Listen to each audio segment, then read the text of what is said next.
I said, hey, hey, welcome to the Man Cave Happy Hour. I said, hey, hey, welcome to the Man Cave Happy Hour. We're gonna drink a fine whiskey and smoke a really fine cigar. It is time for happy hour, the Man Cave Happy Hour. Whiskey, cigars, spirits, the stories that go along with it. And talking about stories, the VIP of stories and storytellers and greeters and tour guys, Freddie Johnson. Buffalo Trace, thank you for sitting in on the Man Cave. Thank you for the invite. So I talk about the Man Cave. We are in like the ultimate Man Cave here in the Best Kept Secret. Tony in the Wine Garden, Big Tony. You guys go way back. Many years. So we were trying to figure that out. I think we're probably getting close to about 13, 14 years now. So this is so great. I mean, Tony turned this back room, and you were in the back room before when it was just kind of storage and just kind of a man cave. You know? It was an old dusty. Yeah. And now it's sleek and swank, and the Best Kept Secret is not going to be a Best Kept Secret for long. It's going to be the coolest speakeasy, one of the coolest ones in the city, without a doubt. What do you think about that entry coming in? Oh my God, cool? That's the best. Yeah. Just you got to know the code. You got to know the code. It's some skill testing questions. I'm glad the skill testing questions are for on the way in and not on the way out, because we'd be trapped. We'd be doomed because there's quite an inventory up there on the bar that we could, I think we'd get by for a while. Yeah. So you've been at the distillery since you were 5, being around in the family and enjoying that, and it's home. What makes it home to you? So it's not the product. I think it's the culture. I think it's the feeling that you get. It's kind of funny. You know how you can go into some place and it just feels like that's the right place to be. Okay. And I think that's the culture of Buffalo Trace. And it's inviting. Yeah. You get a chance to see the product that's being made, but the product, I tell people the product in the bottle is just the byproduct of a good relationship. Which is the liquid in the barrel. That's it. That's gorgeous. You shared a couple great family stories, and those will be part of this as well. And all of a sudden you meet somebody, and I call them memory moments. I remember the first time I met Tony. He was coming in the door of Buffalo Trace Distillery. I think y'all were doing a barrel pick that day. And they were telling me, I said, who's that guy? They said, that's Big Tony. I said, what? They said, that's Big Tony. He said, you just got to know this guy. You got to meet this guy. People come into your lives in crazy ways, and you don't realize the significance of the moment. I call them coulds and shoulds. We had a lot of stuff going on, and they were busy trying to do a barrel picks. We're there on the first one. Keep standing up. Wait, to stay on the first one. Brother was there. Yeah, brother was there. Yeah, third trip down. Yeah, like he's the. Oh, we started having some bonds. We started getting together. We started looking forward to being able to see each other and just spending time together. Was there anything to be gained by it? No. It was just a relationship. It was just a fun moment. So I called them memory moments because there are moments in your lives that something happens and you don't even understand the significance of it until much, much later. And you realize that you've made a difference in someone else's life. So for this evening, I just want to do something special. I asked if everyone has a glass, doesn't matter what's in it, but we're going to do a special toast to this charming young man. Here's the way it goes. If you look around and you look at this room and you look at the folks that we hear, and I remember coming into this room when it was just a vision. And all of this was in disarray. We had barrels all around here. We had bar over there, and Tony kept dragging stuff out. He shared with me his vision. Something happened just a moment ago was something that was given. And there's a quote in the Bible that says, old men shall dream dreams, and young men shall see visions. And that evening that we were here, Tony had shared a vision. And it was something that he saw that he could make. It was a dream. It was a passion. And I'm like, okay, will I live long enough to see this happen? But here I am. So here is a toast that we will do in honor of old men that have dreams and young men that have visions. And the toast is very straightforward. There are tall ships and there are small ships. And there are wooden ships. They sink. The best ships are friendships. And it's to those ships we shall drink. Here's to Tony. Here's to this moment. Here's to the brothers and the mothers and the others. All right, here we salute. Salute. Freddie, can you tell everyone here about your charity, please? Because part of every bottle that everyone bought today, I would like to donate that to your charity. Your kidney. Oh, that's it. So, everyone that bought a bottle today, part of that bottle is donated to this man's charity. Yes, them tell us blah blah blah.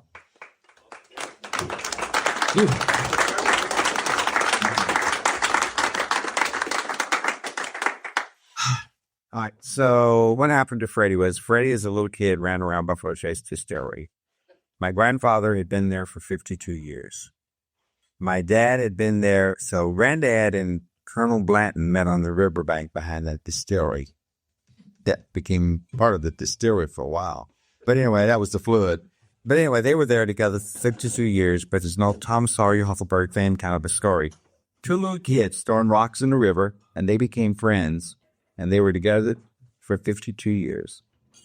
The Scottish and Irish had taken a liking to my grandfather, and they showed him how they made honey barrels of whiskey. Single barrels that taste exceptionally good. And my grandfather then passed that along to my dad. So my father and Elmer T. Lee were in the Air Corps together. Dad was a civil engineer. He made landing strips on remote islands. Elmer was a bombardier. And Elmer's planes landed on Dad's landing strips during the war. And Elmer and my father were at Buffalo Trace Distillery for 47 years. Elmer, at 90 years old, became one of only 3 living master distillers to ever have a whiskey named after him. And if you enter the hooch, the other 2, one was Booker No with Jim Bing, that's Booker's in the little wood crate, and Jimmy Russell was Wild Turkey, Russell Reserve. And Jimmy Russell's the only one of those 3 guys that's still alive today.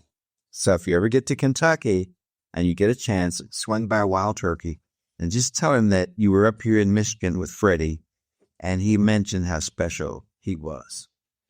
So at 90 years old, Elmer gets this award, one of 3 living master distillers. At 94 years old, my dad had become the only living person to first and handle every millionth barrel that's ever come through Buffalo Trace Distillery since Prohibition. And then here I stand, and I had discovered something about good bourbon and good whiskey. They both had a shot of bourbon a day. Elmer, 90 years old, still an ambassador traveling around the world. Dad, 94 years old, still able to push these 550-pound barrels around. But they had a shot of bourbon a day. So I figured this must be the secret to longevity. So are you ready? You just got a toast for someone that's going to live to be over 300 years old. I had to increase my consumption considerably. The journey that I'm taking you on, here's what happens. I call the promises made, promises kept. My father wanted me to work at the distillery with him like he had done his dad. The bourbon industry had slowed down, so I got recruited by AT&T and I moved away. But my father asked me to keep a promise, and the promise was that if I could, at some point, would I come back and work with him at the distillery? And I said, sure, Dad, I'll do that. And his comment was, well, since you're going to be coming back, should anything ever happen to me, will you be my caregiver? Promises made, promises kept. I made a promise to my own dad that I didn't understand my promise. If any of you in this room has ever been a caregiver, that's part of what this is all about. I didn't understand caregiving. I just knew I loved my dad.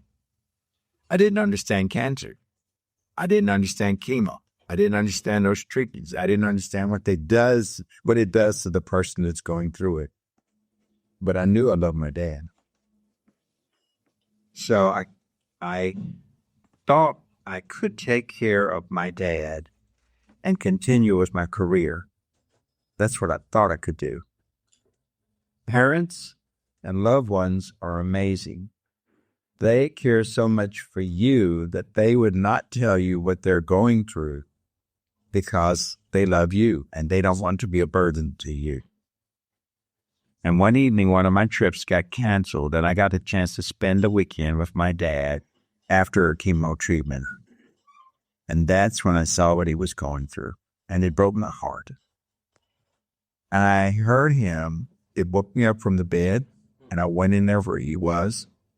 And I looked at my dad. He looked like he'd been through a wringer of an old washing machine. And I looked at him and I said, why didn't you tell me what you were going through? What do your parents always tell you? Oh, it's not so bad. It's not so bad, son. I knew that if it really got bad, you'd take care of me. I said, Dad, this is pretty bad. I said, I'm coming home. I shared this with you. Of all the promises and all the gifts I've ever given my father while he was alive, do you know giving a promise and coming home to be with him meant more to him than anything I've ever given you? Fast forward, I'm at the distillery with my dad walking around, 5 minutes to 9. Somebody comes by and says, have you seen what's going on up in New York? I'm like, no. They said, you should go in there and turn on the TV. We go in and we turn on the monitor in the break room, and the planes are flying into the World Trade Center. My father starts crying. He gives me a big hug and he says, I love you, son. I said, I love you too, Dad. And the significance of the moment, I would have been dead. Promises made, promises kept. I kept a promise to my father that I would take care of him. Then keeping a promise to my dad, my father saves my life. My commute into New York put me underneath the World Trade Centers from the planes hit the building. I come back to take care of my dad, and it takes me out of harm's way. The reason I'm sharing this with you is you made a could and a should decision this evening. That's why telling you is so important to me, and this moment is so important to me, because each of you in this room could have been somewhere else. You could have made an excuse and told Tony, oh, I would have loved to have been there if something came up. But for some reason, you're here. Coulds and shoulds. And the crazy part about life is we never know where life would have placed us had we have not been here in this room with Tony recognizing the significant accomplishment that he's made. Because sometimes he would have put you in harm's way. But we'll never know because we did a should instead of a could. So for me personally, I just want to say thank you for being my friend. Thank you for all the moments that we've shared together. I watched this family grow up, okay? And we've shared some rather interesting moments and what he went through to get this place to where it is today. And for those of you that were a part of that journey with him, I say thank you for being his friend. And I would like to say thank you for allowing me to be with you this evening. Tony, thank you so much. Yeah. Good.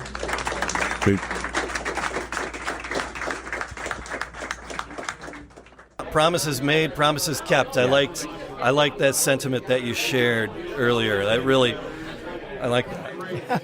So, and it's really funny. We were back there sipping again, and I said, I never really talked about the significance of the cemetery. And my great-grandfather, who was actually born during slavery, is buried in the cemetery, and his wife, she was a Blackfoot Indian. Okay. And my dad wanted me to remember where our family was buried. And he says, and if you could, kind of take care of the cemetery, kind of take care of the grave sites. Don't forget your past, don't forget your family. Oh. So that's where the Freddie's root beer and the Freddie's sodas and all that comes in. So most people don't realize $1 out of every case goes to a 501c3 that we've set up. And I actually restore old historical sites. That was because Tony had asked you earlier, can you share a little bit about your charity? That's what and that's about. You got sidetracked Yep. telling a good story. Yep. And we didn't get to the charity. So your charity, that I was going to ask you, it restores historical sites? Yes. So I'm doing that one. What we're doing there is the only site like it in North America that this has ever been done. But we're using drones. We're using geophysical sonar devices. Wow. And we're using GPS positioning systems. And we thought there were only like 1,500 bodies in this old cemetery. Yeah. We've now discovered over 5,000. Oh, my goodness. So we have found soldiers from the Civil War. Yeah. We found slaves. We found some of the Scottish and Irish immigrants that first came in that settled into the Kentucky area. Wow. Yeah, pretty cool. And so you're marking those sites and honoring those people? Yeah. So we use New Holland makes a steel plate. It's got numbers on it. So what we're doing is we're using those as positioning systems. Okay. And we actually anchor them into the ground so that they're at ground level, so we don't have to worry about hitting them with the lawnmowers. Yeah. And each one of those plates has a number on it. So a person can, if they know who the family member was, they can go in, put in the number, and this GPS unit will tell them exactly where that person is buried in the cemetery. Wow. So you don't have to go wandering around the cemetery trying to find mama and dad. Yeah. It's we're here in the Metro Detroit area, and on the east side. I grew up on the east side in Detroit, and the big cemetery over there is Mount Olivet. And people say, "Where do you go when you die?" Right? Most people say, "Oh, heaven or hell." It's like, we go to 6 and Van Dyke. It's where do you? That's where you go, right? So it's like all our families are there, and we go every Good Friday and make sure everything's cleaned, and a couple times a year, and put on flags and flowers, But we're getting better with it. So the Freddie Soda line is expanding, which gives us greater revenue to do things with. So I was recently down in New Orleans, and remember, Thomas Handy was the creator of the first whiskey cocktail, the Sazerac. Okay. So while down in New Orleans at the Sazerac House, met up with Dickie Brennan, and he said, well, if you can find something down here, maybe I'll partner with you and we'll do something down here. So a fellow by the name of Greg Tish and his wife, we went cemetery hunting, and we found the original gravesite that Thomas Handy was buried. Wow. And it was in disrepair, and we're trying to figure out how do we take some of this 501c3 money and do the same thing in New Orleans that we're doing up here in Kentucky. So the project's expanding. Yes. That's fantastic. Yep. And Tony said some money from the bottles that are moving tonight are going into that charity. They're going to that 501c3. So we had some vandals to come in. It's unfortunate about the way life is, but we'd put in some pretty cool quartz lamps that basically lit up the monument and the POW and the American flag. Oh. Vandals came in and took pieces of headstones and smashed all 4 of the lamps. Just broke into the shed, so we're having to replace all that right now, but it's all for a good cause. Yeah. Yep. Yeah. Good. So how often are you giving tours? How often are you there when people come in? How often are they going to be able to see you?